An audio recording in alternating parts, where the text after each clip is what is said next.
Doug Ford is like a black hole. Anytime there's food around him, it falls into his orbit and then gets sucked into that giant gob. The best. Hell, when the Liberals floated the idea of Canadians eating bugs, Douggie decided to be the first one at the buffet.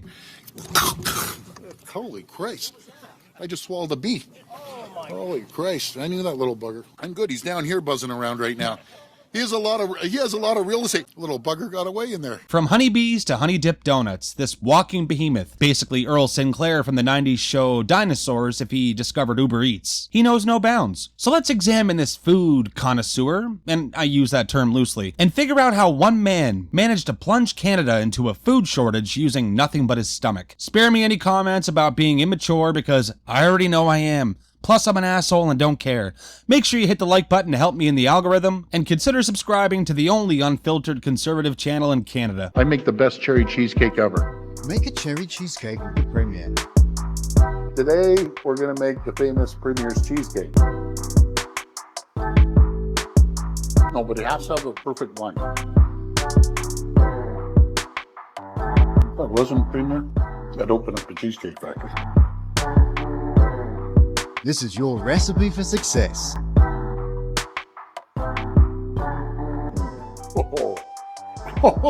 Doug Ford's cooking show. It's basically a series where he eats the food before it's fully prepared. Half cooked, raw, doesn't matter. He's inhaling it. And if he's not cooking or eating, he's talking about how much he wants to. Oh yeah, I got to give Timmy's a good plug. The best thing you guys ever did is make those real egg sandwiches.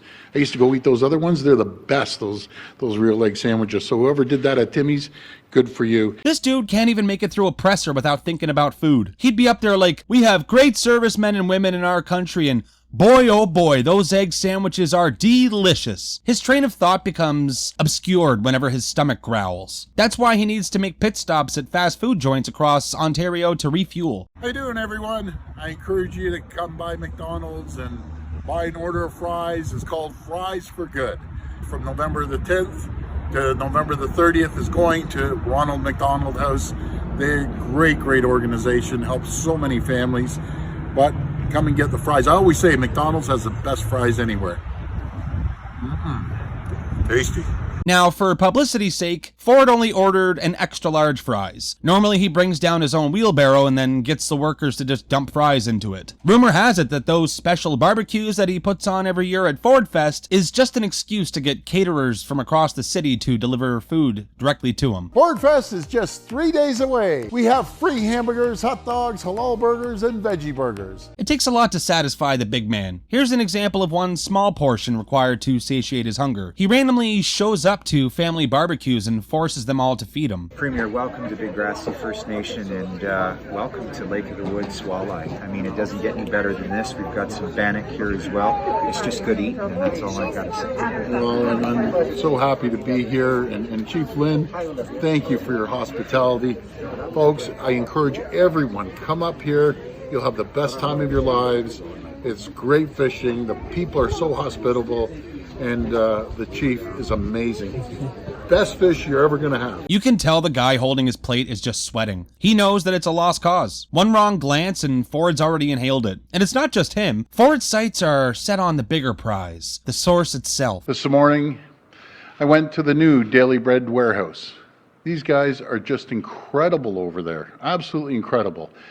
With funding from the province, they put together 60,000 hampers of food, which went directly to Doug Ford's own personal food cache. It's gotten so bad that restaurants ran out of fries. Ford persuaded PEI to ship all their potatoes straight to his estate, where an army of staff turns them into fries 24/7. One storage unit alone feeds him for a month, but he's got 9 more just in case. Things weren't always this way for Ford, however. This food obsession began a long time ago, where he managed to miraculously survive on spaghetti. In a resurfaced interview, Ford shared an insight into the early years of his troubled past. But you know what I love? Do you remember those dollar spaghettis there?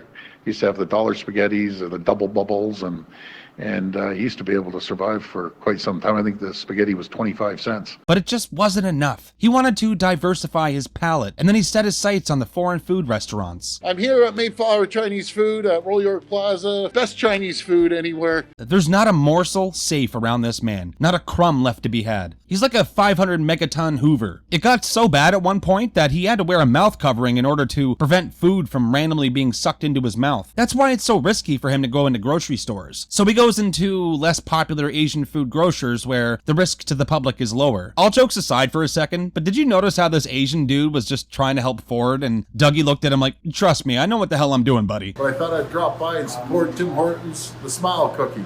So drop in, buy a cookie. They're on sale till September 20th, and it all goes to great causes.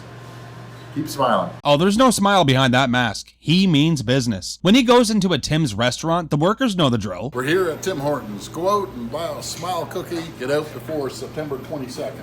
They operate under the authoritarian rule of the Canadian Cookie Monster. Whistleblowers have even come forward claiming that Doug Ford once ate an employee who didn't have his order prepared on time. And if they don't follow his rules, he forces them to work in his own personal pastry factory. Okay, we're here on quality control. Let's give this a taste. Delicious. Delicious. Andrew and Michael and the whole team, I want to thank you for having me by this incredible facility. We can tell the world these baked goods were made right here in Ontario. Things really escalated when Ford set his sights on a more vulnerable community. Hi, we're over here at Tim's with my good pal, Kristen. The donuts are back for the Special Olympics. What do you say there, Kristen? And thank you so much for supporting Special Olympics.